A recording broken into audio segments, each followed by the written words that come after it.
son. I mean, I can, I've read the labels of those things. I know how they're bad. They are bad for you.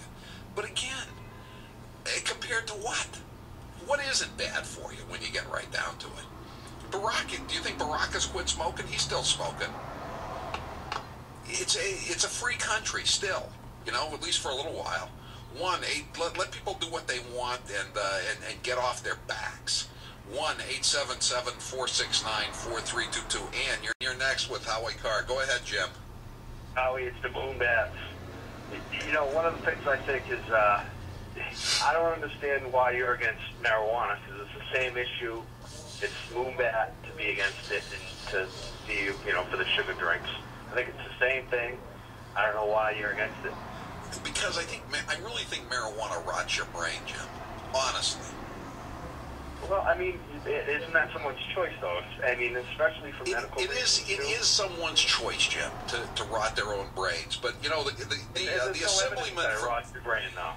There's no evidence? How about the evidence I see with my own eyes and when I talk to people and listen to them?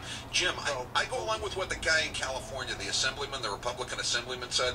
He said that if we lived in a free country, where nobody relied on anybody else, he'd be in favor of legalizing pot, but nobody takes responsibility for their own actions. In other words, people smoke marijuana, they're going to get lazy, they're going to get shiftless, and guess who's going to end up supporting them?